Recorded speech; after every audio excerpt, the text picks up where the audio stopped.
नमस्कार, आदाब। मैं हूं वकार अहमद और आप देख रहे हैं इंडिया फर्स्ट रिपोर्ट्स।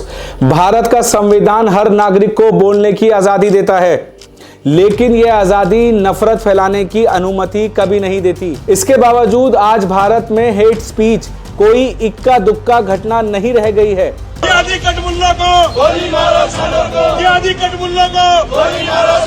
ये कहानी एक ऐसा पैटर्न बन चुकी है जो बार बार अलग अलग रूपों में सामने आ रही है। मस्जिद में पढ़े नमाज, घर में करे हलाला।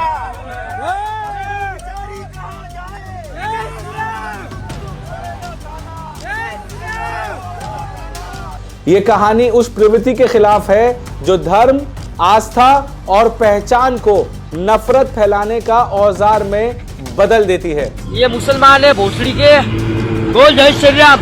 राष्ट्रीय अपराध रिकॉर्ड ब्यूरो के आंकड़े बताते हैं कि धर्म, जाति और समुदाय के नाम पर दुश्मनी फैलाने से जुड़े अपराध लगातार भारत में दर्ज हो रहे हैं।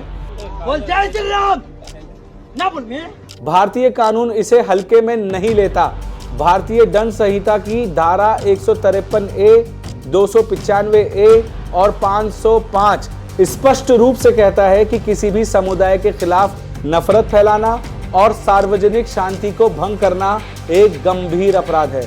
कि मस्जिद के सामने तलवारें लहराई जा रही हैं, देखिए वीडियो। लेकिन सच्चाई ये है कि ये सब बातें कानून की किताबों में मजबूती से हैं और जमीन पर अक्सर ये बातें कमजोर पड़ जाती हैं।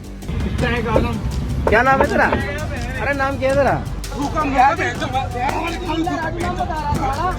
इंडिया फर्स्ट रिपोर्ट्स की पड़ताल में एक बात बार बार सामने आई है कि हिंसा से पहले अक्सर नफरत भरा भाषण जरूर होता है। सबसे पहले मंच से डर फैलाया जाता है, फिर वीडियो को सोशल मीडिया पर वायरल किया जाता है, फिर पूरे समुदाय को शक के घेरे में डाला जाता है और उसके बाद हिंसा को प्रतिक्रिया कहकर जायज ठहराने की कोशिश की जाती है। नरेंद्र मोदी से डरते हैं, सुन लो, योगी आदित्यनाथ से डरते हैं, हेमंत बिस्वा शर्मा से डरते हैं, भारत के हम जैसे कट्टर हिंदुओं से डरते हैं और दिल्ली पुलिस से भी डरते हैं। हिंदू धर्म की मूल भावना क्या है?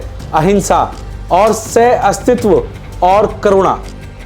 लेकिन कुछ लोग खुद को हिंदू समाज का प्रतिनिधि घोषित करके धर्म की आड़ में नफरत को वैध बनाने की कोशिश करते रहते हैं। हनुमान 40 लग चुका। ठीक है भाई, कैसा लग रहा मस्जिद पे? हेट स्पीच का एक बड़ा चेहरा है गौ रक्षा के नाम पर जो सामने आता है। क्या लेके आया गाड़ी में? बाप का नाम? साला झूठ मत, सही बोल। कौन सा गाँव है?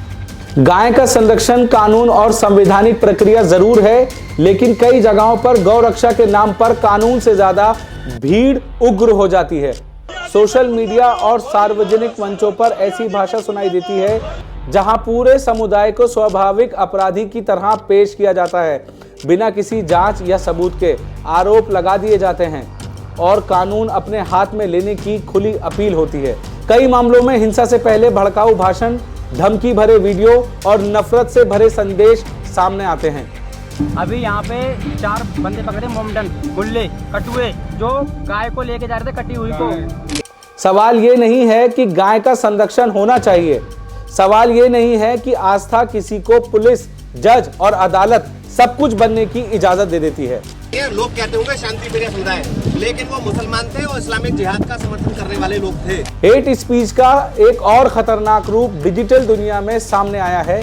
इंडिया फर्स्ट रिपोर्ट्स की जांच में ऐसे कई यूट्यूब वीडियो सामने आए हैं जहां खुद को, ये कोई भारत पाकिस्तान की सीमा नहीं है, ये आप कूदा, ये कोई दिक्कत नहीं होगी, आ तो जाओ आप इधर। न्यूज एंकर या ग्राउंड रिपोर्टर बताने वाले मुसलमानों को जानबूझकर अपमानजनक और भड़काऊ सवाल पूछते हैं। कन्ने काटेंगे, 7 सिस्टर लेके रहेंगे तो नॉर्थ ईस्ट में उनकी ऐसी चीज कर जाएगी कि ना वो अपनी आबादी बढ़ा पाएंगे। ये सवाल जानकारी के लिए नहीं होते, ये सवाल नीचा दिखाने के लिए होते हैं। कभी पूछा जाता है आप पाकिस्तान क्यों नहीं चले जाते, कभी आपकी वफादारी किसके साथ है।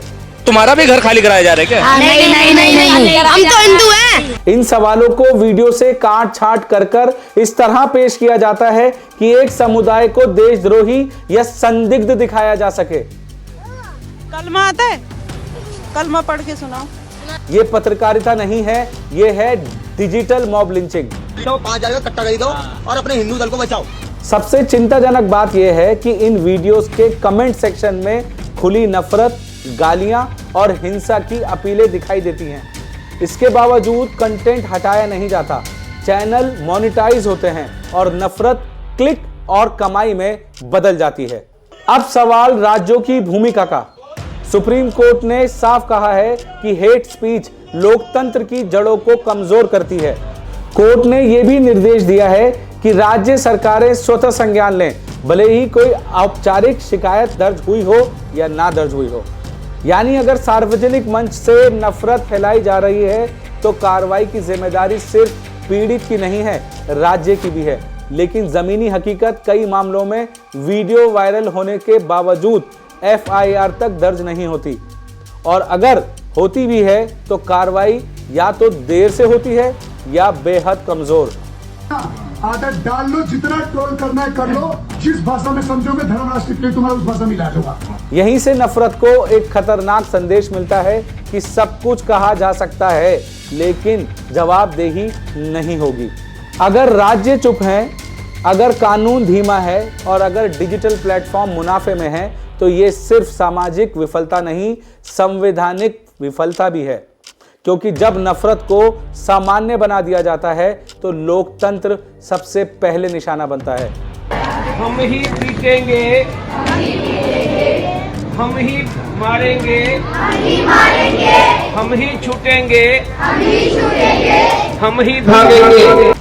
अगर ये खबर आपको पसंद आई हो तो हमारे चैनल को लाइक कीजिए, हमें सब्सक्राइब कीजिए, बेल आइकन जरूर दबा दीजिए। हमें फेसबुक और इंस्टाग्राम पे आप फॉलो कर सकते हैं ताकि हम इस तरह के कंटेंट आपके लिए बना सकें, समाज जागरूक हो।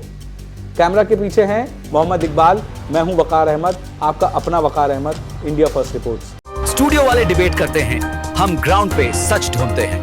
This is India first reports.